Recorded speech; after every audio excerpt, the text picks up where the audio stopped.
नमस्कार, HCL news में आपका स्वागत है और मैं हूं जर्नलिस्ट डॉक्टर हरीश चंद्र लखेड़ा।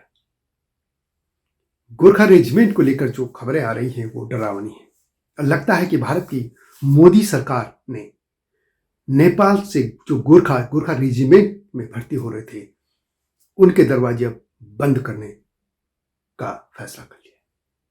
और यह यदि ऐसा होता है तो यह भारत और नेपाल के बीच बहुत बड़ी खाई को पैदा करेगा और इससे नेपाल के लोग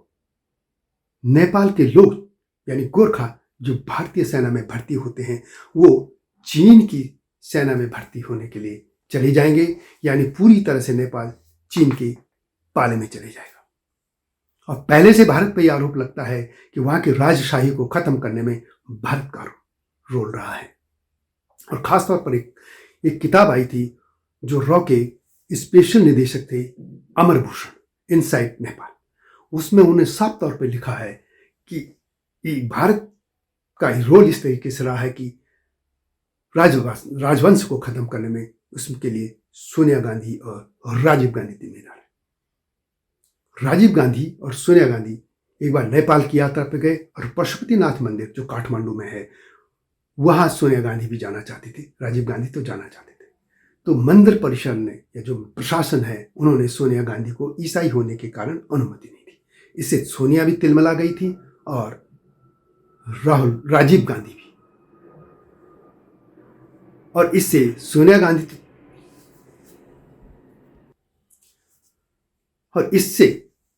गांधी तो तिलमिलाई थी, राजीव गांधी भी गुस्से में आ गए थे। और जब वो भारत आए तो उन्होंने कहा कि नेपाल में राजशाही खत्म होनी चाहिए और इसके बाद एक काम शुरू हुआ था, मिशन शुरू हुआ था रॉ का। ये बात मैं अलग से विस्तार से मिलाऊंगा और ये मेरा आरोप नहीं है, ये उस किताब में लिखा गया है जो रॉ के स्पेशल निदेशक थे। और यदि इसमें सच्चाई देनी या सफाई देनी है तो ये कांग्रेस को देना चाहिए या गांधी परिवार को देना चाहिए, उनको जिनकी किताब है ये उन पे लिखा गया। और नेपाल के लोगों की ये शिकायत रही है। जी हाँ, मैं इसी पर बात करूंगा, लेकिन आपसे अनुरोध है कि जो मेरा चैनल है एचसीएल, इसको सब्सक्राइब अवश्य कर दीजिए। और इसके अलावा मेरा एक और चैनल है, वो है हिमालय लोग, जो हिमालयी सभ्यता पर है। और इसके अलावा मैं धर्म कर्म पे भी आ रहा हूँ, धर्म यानी धर्म बुक करके चैनल आ रहा है मेरा, उसको भी देखिएगा। लेकिन अभी मैं बात करता हूँ गोरखा रेजिमेंट की। केंद्र सरकार यानी मोदी सरकार या प्रधानमंत्री नरेंद्र मोदी को ये बात समझ लेनी चाहिए कि यदि गोरखा रेजिमेंट में अग्निवीर की जिद पे भारत सरकार अड़ी रही तो गोरखों का भर्ती बंद हो जाएगा भारत की सेना में, और उससे भारत की जो सेना में गोरखों का आना नेपाल से वो बंद हो जाएगा और फिर वो पीएलए की तरफ चले जाएंगे। जैसे कि आज भी रूस की सेना में भर्ती हो रहे हैं और यूक्रेन से लड़ रहे हैं, फ्रांस में हैं, और इस भारत ब्रिटेन की सेना में तो है ही गोरखी। इसके अलावा फ्रांस में हो गया, सिंगापुर में भी भर्ती, बहुत जगह उनकी डिमांड। गोरखा रेजिमेंट में पिछले 4 साल से नेपाल के गोरखा भर्ती नहीं हो रहे और इसका एक कारण है अग्निवीर। लेकिन मामला यहीं तक सीमित नहीं है। जो सूचनाएं आ रही है गोरखा रेजिमेंट को लेकर वो डराने वाली है। यदि भारत सरकार ने इस मामले में कोई पहल नहीं की तो ये मान के चलिए कि अगले 1 दशक के भीतर गोरखा रेजिमेंट में आधे सैनिक नेपाल के बचे रह जाएंगे और फिर ये समझिए कि कुछ समय बाद नेपाल से कोई भर्ती नहीं होगा। और आशंका और डर ये है कि इससे नेपाल के जो गोरखा हैं उनका चीन की पीएलए में भर्ती होने का रास्ता खुल जाएगा। और आपको ये मालूम भी होना चाहिए कि यूक्रेन और रूस का जो युद्ध हो रहा है जिसे 2 साल होने वाले हैं, उसमें लगभग 100 नेपाली जो लोग हैं यानी नेपाली गोरखा उस युद्ध में घायल हो गए हैं या लापता हैं, ऐसी सूचनाएं आ रही हैं। और खुद नेपाल सरकार भी मान रही है कि नेपाल के गोरखा इस समय रूस की तरफ से यूक्रेन के खिलाफ युद्ध लड़ रहे हैं, लगभग 200, और उसमें से 7 के मृत्यु की तो सामने रिपोर्ट भी आ चुकी है। यानी जब भारत में भर्ती नहीं हो पा रहे हैं गोरखा तो वो दूसरे देशों में जा रहे हैं। और ये तब हो रहा है जब हम जो फील्ड मार्शल थे जनरल मानेकशॉ, उनकी एक पिक्चर आई है, उसको हम देख रहे हैं और गोरखा रेजिमेंट की बहादुरी को हम याद कर रहे हैं। क्योंकि इन्हीं मानेकशॉ ने कहा था यदि कोई कहता है कि मैं मृत्यु से नहीं डरता तो या तो वो झूठ बोल रहा है या वो गोरखा है। और गोरखों का योगदान भारत के इतिहास में, चाहे वो स्वतंत्रता आंदोलन हो नेपालियों का और गोरखों का, भारतीय जो सेना है उसमें, उसको योगदान को भुलाया नहीं जा सकता। और एक बार और याद है कि ये सिर्फ सेना में भर्ती होने तक का मामला नहीं है। ये जो भर्ती होते हैं नेपाल के गोरखा, वो भारत और नेपाल के जो संबंध है सदियों से, उन संबंधों को प्रगाढ़ करते हैं। और यदि वो गोरखा सैनिक नहीं रहे नेपाल के ऐसे आने वाले, तो एक चीज समझिए कि नेपाल पूरी तरह से चीन के पाले में चली जाएगा। भारत सरकार को यह सोचना चाहिए। जी हाँ, मैं इसी पर मैं बात करूंगा, लेकिन आपसे अनुरोध है कि इस चैनल को सब्सक्राइब अवश्य कर दीजिए। गोरखा रेजिमेंट, इसकी पहले मैं हिस्ट्री बताता हूं, फिर आज की हालात में बताऊंगा। गोरखा जो शब्द है, गोरखा नेपाल में एक छोटा सा जिला है और एक नेपाल में जो गोरखा जगह है एक छोटा सा राज्य था। और ये जो नेपाल के राजा थे, राजवंश जिसने हाल तक राज किया था, उनके पुरुष वहीं से निकले थे। और पृथ्वीनारायण शाह वहीं से राजा थे और उन्होंने पूरा नेपाल का एकीकरण किया था। उनका जो जीवन काल है वो 1722 से 1775 था। और उन्होंने 1769 के आसपास नेपाल को एकीकरण का अभियान शुरू किया था। अब पहले उन्हें काठमांडू घाटी के 3 जो मेन राज्य थे नेवारों के, उनको किया था, अपने हराया था और वहां कब्जा कर लिया था। उसके बाद उनकी सेनाएं पूरब में भी चली और पश्चिम में भी। पूरब में वो सिक्किम तक में गोरखा चले गए थे और पूर्व पश्चिम में कुमाऊं, गढ़वाल और हिमाचल का यानी सतलज तक पहुंच गए थे। इतना बड़ा इनका गोरखा साम्राज्य हो गया था। और बाद में जब 1815 में अंग्रेज नेपाल युद्ध हुआ, तो उसमें नेपाल की हार हुई थी और नेपाल की सीमाएं पश्चिम में जो उत्तराखंड की सीमा है नेपाल की, वो है काली नदी, और पूरब में तीस्ता नदी तक बांध दी गई थी। अब गोरखा कौन है? सवाल है कि गोरखा कौन है? गोरखा नाम आया है गुरु गोरखनाथ से। और जो ये राजवंश था पृथ्वीनारायण शाह के वंशजों का, इनका, वो गुरु गोरखनाथ को मानते थे। और गुरु गोरखनाथ ने ये भी कहते हैं कि उनके सपने में आए थे और उन्होंने प्रेरणा दी थी कि युद्ध करो और नेपाल का एकीकरण करो। जब उन्होंने पहली गोरखा रेजिमेंट अपनी बनाई थी या गोरखा सेना जो बनाई थी, उसमें 4 जातियां थी। बाहुन जो कि ब्राह्मण थे, ब्राह्मण, ठकुरी जो वहां का राजवंश है, जो राज करते थे, क्षेत्री जो वहां के राजपूत हैं या खस राजपूत जिनको कहते हैं, क्षत्रिय कह सकते हैं, राजपूत में खस, और इसके बाद मगर, एक जाति है मगर। लेकिन जब युद्ध में ब्राह्मणों को बाद में वहां से हटा दिया गया, क्योंकि उनके मामा यानी जो पृथ्वीनारायण शाह थे, उनके मामा ने कहा था कि ब्राह्मणों का काम युद्ध करना नहीं, पूजा पाठ में। तो फिर ब्राह्मणों को सेना के साथ युद्ध करना से पहले पूजा मंत्र जो भी थे, शंख बजाने, इस तरह की युद्ध काम सेना को दे दी गई।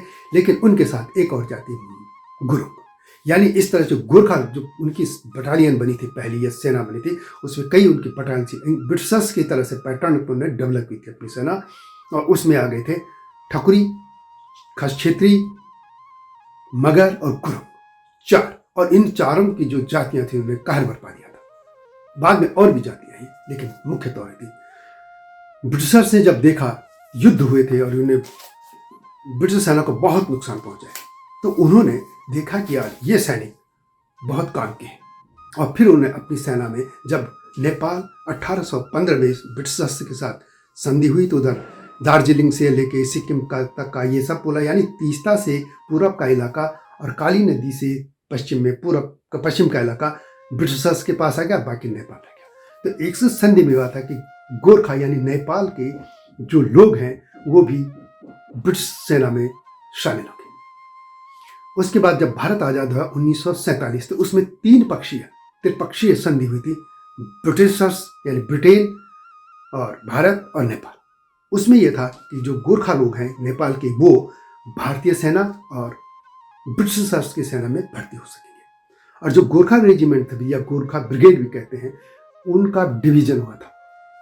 उसमें से कुछ बटालियन ब्रिटिशर्स के पास चली गई थी और कुछ भारत के सेना का हिस्सा बन गई थी। कुछ लोग ये भी आता है कि कुछ जो वहाँ की बटालियन उनके हिस्से में आए थे, उनमें से कुछ लोग इंग्लैंड जाने से उन्हें मना कर दिया था, तो फिर उनको भारतीय सेना में समायोजित किया गया था। और तब से ये परंपरा थी कि भारतीय सेना में नेपाल के गोरखा भी भर्ती होते थे। भारत में भी गोरखा है, देहरादून में है, इसके अलावा हिमाचल में है, उत्तराखंड में है, और दार्जिलिंग से आगे पूरा इलाका है, सिक्किम में भी है। ये लोग बसे, ये इन्हीं के मूलतः यहीं के लोग हैं। वो सेना जब सीमाएं बटी तो ये भारत के हिस्से में आ गया, लेकिन मूलतः ये लोग वहीं के मूल निवासी हैं। अब अग्निवीर आने से क्या हुआ? अग्निवीर में ये था कि सेना की जो थी वो टेम्परेरी व्यवस्था आ गई थी।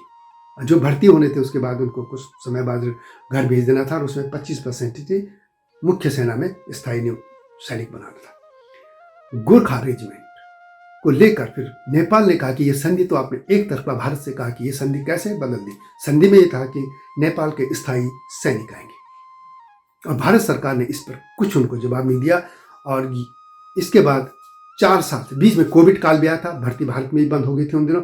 उस बाद कोविड खत्म हुआ, लेकिन नेपाल सरकार ने साफ तौर पर कहा कि यदि इस पे अग्निवीर है तो हमारे नागरिक नहीं आएंगे, क्योंकि संधि कुछ और थी। संधि ये थी कि नेपाल के जो गोरखा आएंगे, नेपाली लोग, वो परमानेंट सैनिक के तौर पर। अब संधि का ये अपनी जगह वो सही है, क्योंकि संधि जब में बदला जाना है तो फिर 3 पक्षीय बात होनी चाहिए थी, ये नहीं तो 2 पक्षीय होनी चाहिए थी। भारत सरकार ने एक तरफा फैसला कर दिया। अब हुआ क्या, लगभग 40% जो गोरखा रेजिमेंट होती है उसमें, या गोरखा ब्रिगेड, उसमें नेपाल के लोगों की हिस्सेदारी होती है। बाकी भारतीय गोरखा या और भी लोग आते हैं उसमें शामिल।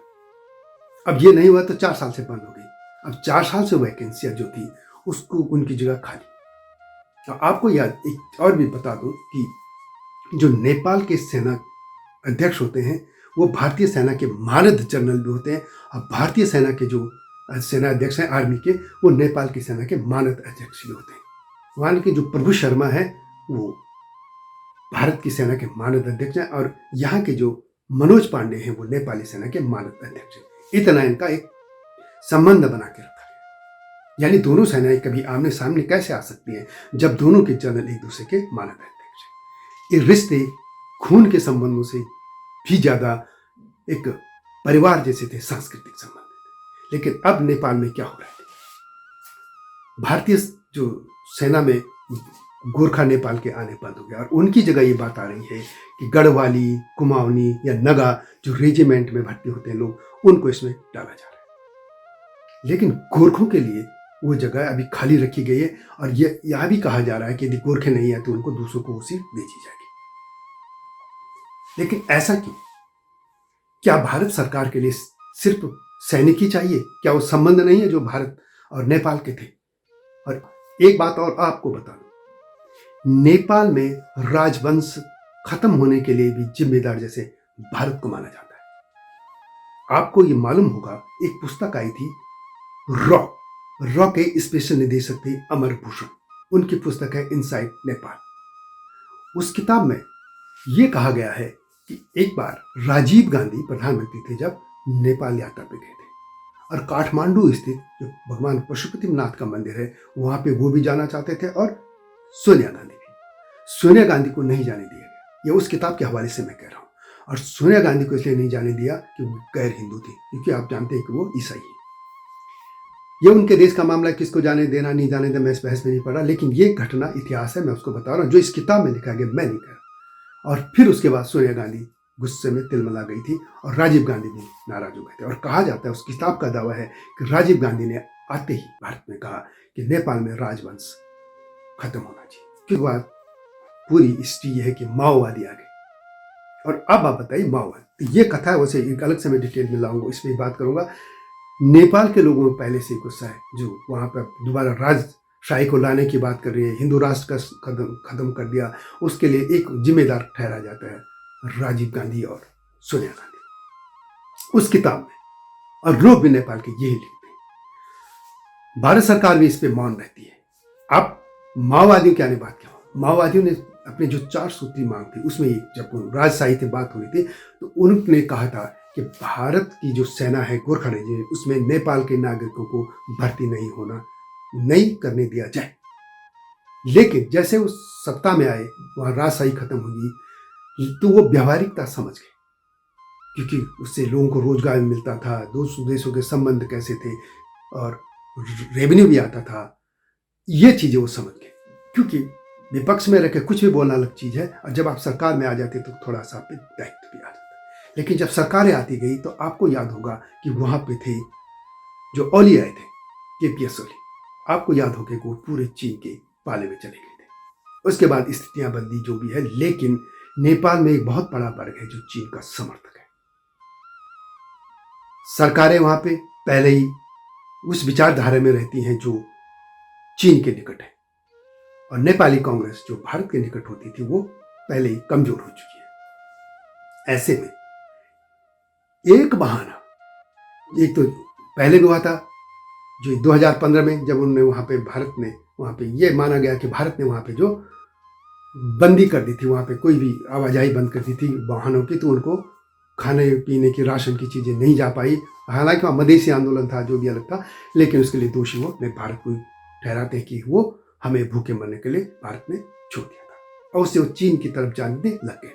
और अब एक बड़ा और कारण होने वाला है, अग्निवीर की यही हालत रही है, और नेपाल से लोग गोरखा रेजिमेंट में नहीं आए तो जाहिर है कि वे लोग पीएलए में भर्ती होने लगेंगे। और आपको यह भी बता दूं कि बहुत समय से पाकिस्तान भी कोशिश करता रहा है कि नेपाली उनकी सेना में आ जाए। उनका तो धार्मिक एजेंडा है कि हिंदू हिंदू आपस में मरेंगे, जैसे मुगल यहां लड़ाते थे, और वही वो करते रहेंगे और मरेंगे कौन? दोनों तरफ से हिंदू। वो होगी। अब इस समय जो नेपाली की जो वीरता का है झंडा पूरे विश्व में गाड़ रखा है, उसमें देखिए भारत में तो होते ही हैं, ब्रिटिश में होते हैं, सिंगापुर में आ गए, अब रूस में लड़ी रहे हैं यूक्रेन के साथ। इसके अलावा फ्रांस की सेना में भी भर्ती होने की उनके पास ये आई है। इसके अलावा विभिन्न देशों की सेना में कितने रिकॉर्ड हैं, क्या है, ये नेपाल के पास भी नहीं है, लेकिन नेपाल के लोग भर्ती हो रहे हैं। नेपाल के लोग काम की तलाश में जाते हैं, या फिर पढ़ाई के नाम पे जाते हैं, या वो फिर जाते हैं वहाँ पे यात्रा के नाम पे, और फिर जब उनको रोजगार मिलता है तो युद्ध करना उनकी एक मार्शल रेस है, तो वो भर्ती होने लग जाते हैं। लेकिन भारत के लेके ये बातें आ रही हैं, ये पुराने जो आर्मी ऑफिसर रहे हैं सेना में, अब जो रिटायर हो गए, या और भी लेख आ रहे हैं, आप तमाम गूगल में भी देख लीजिए, किताबों में पढ़ लीजिए, अखबारों में पढ़ लीजिए, जो भी आपके पास प्लेटफॉर्म है उसमें ये बात आ रही है कि भारत सरकार अब मन बना रही है कि नेपाल के गोरखाओं को गोरखा रेजिमेंट में भर्ती न किया जाए। उसके 2-3 कारण हैं। एक तो यह है कि उनका मानना है कि भारत में बेरोजगारी है, भारत के लोगों में भी गोरखा या गढ़वाली, कुमाऊनी, नगा या नॉर्थ ईस्ट के जो भी लोग हैं उनको भर्ती कर लिया जाए। दूसरा, पैसा, पेंशन और वेतन का बड़ा पैसा होता है, वो नेपाल चले जाते हैं। इसके अलावा उनका एक और कहा है कि उपनिवेशवाद, यानी तब दूसरे देशों भर्ती किए जाते हैं, दूसरे देशों के लोग भारतीय सेना में, उसको भी बंद किया जाए। लेकिन इसका इम्पैक्ट गलत होगा। यदि आप नेपाल को अपना मानते हैं, अपना सांस्कृतिक सहोदर मानते हैं, आपकी सीमाएं खुली हैं, रोटी बेटी के रिश्ते हैं, चाहे उत्तराखंड से जुड़े हो और नेपाल का हिस्सा, या मधेश, उत्तर प्रदेश और बिहार का हिस्सा हो, या फिर आगे दार्जिलिंग सिक्किम की तरफ से वो लोग, उनके आपस में सब रिश्ते हैं, आवाजाही फ्री है, बहुत कुछ है। कुछ कमियां भी हो सकती है इसमें कि उस वहाँ से पाकिस्तान के अपराधी भारत घुस आते हैं, लेकिन ज़्यादा तक इसमें 200 देशों के संबंध एक रहते हैं।